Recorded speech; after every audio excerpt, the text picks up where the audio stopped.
Hey, what's going on, guys? This is Chris here, and today we're going to be taking a look back at the 1991 French Open final between Jim Courier and Andre Agassi.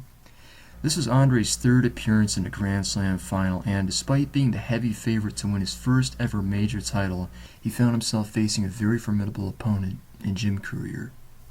The rivalry between Courier and Agassi dated all the way back to their days at the Bollettieri Academy, where Nick Bollettieri would often give preferential treatment to Andre due to his early success in the tour. This infuriated Courier, who felt that his own talents were being overlooked.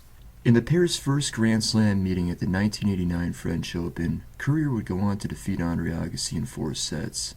Andre would return the favor the following year, and in 1991, the pair would meet in their first ever Grand Slam final at the French Open. The stakes were now higher than ever before. Having lost his first 2 Grand Slam finals to Andres Gomez and Pete Sampras, Andre Agassi was determined to make amends. He set to work on overpowering Courier, punishing him for hitting any short balls and aggressively moving his way forward to the net.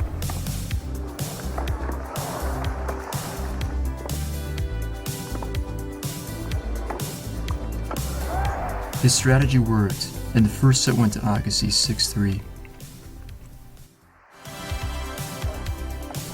In the beginning of the second set, Courier quickly found himself down an early break to Andre. Being on what appeared to be the brink of defeat, he was given the chance to regroup when the match was halted due to the weather, an auspicious sign for Jim Courier. While the players waited for the courts to dry up, Jim Courier's coach, Jose Higueras, advised him to stand further back in the return to serve. This allowed Courier more time to hit the runaround forehand, and it also changed up the pace of the rally. When play resumed, Courier was successfully able to execute the plan. He managed to survive a tough game at 3-1 down, before eventually getting the break back, and then later breaking again to even the score at 1-all. The third set was filled with intense drama as both players tried desperately to obtain a stranglehold over the match. At 2-all, Courier would play a loose service game that would see him get broken, allowing Agassi to re-establish control. Upon regaining momentum, Agassi was able to win the next 4 games against Courier, rifling through them as he had during the first set. He was now just 1 set away from winning his first Grand Slam title.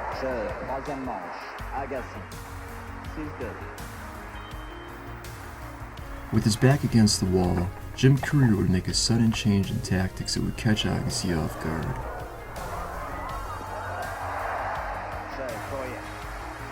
He started serving and volleying more often than at earlier points in the match. After winning the first game in the 4th set, Courier succeeded in breaking Agassi and then quickly found himself with a 3-love lead. The momentum had now shifted back over to Courier, and he was able to save the one break point that he faced to take the set 6-1.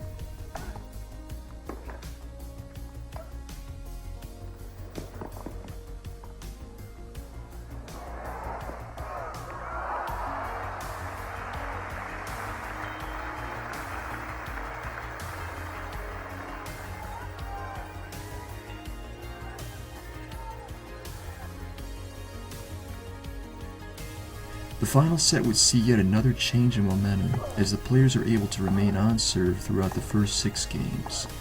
With the score tied at 3-all, Courier was able to take advantage of a bad service game from Agassi to secure a 4-3 lead. However, he was broken in the very next game to tie the match at 4-all.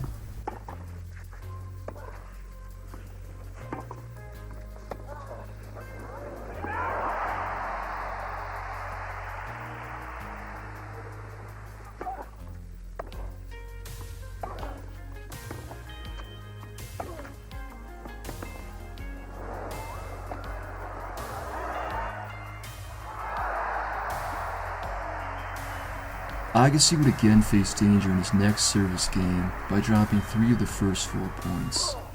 Serving at 15-40, he put together a brilliant display of offense, which would lead to him getting a sitter ball at the net. The sitter took a bad bounce on Andre, leading to a missed time on the ride. The break was now back with Courier, and what's more, he was serving for the match.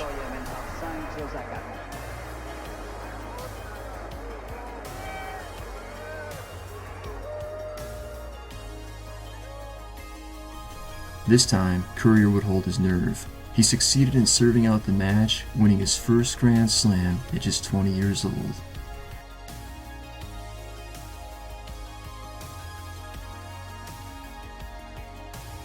While this was indeed a crushing loss for Andre Agassi, the fact that he had been in a winning position several times did indicate that he was getting closer than ever to winning his first Grand Slam title.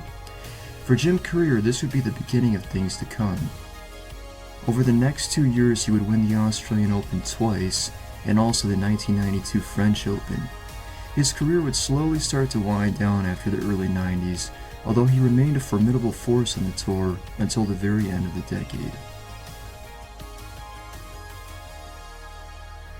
Thanks again for watching this video.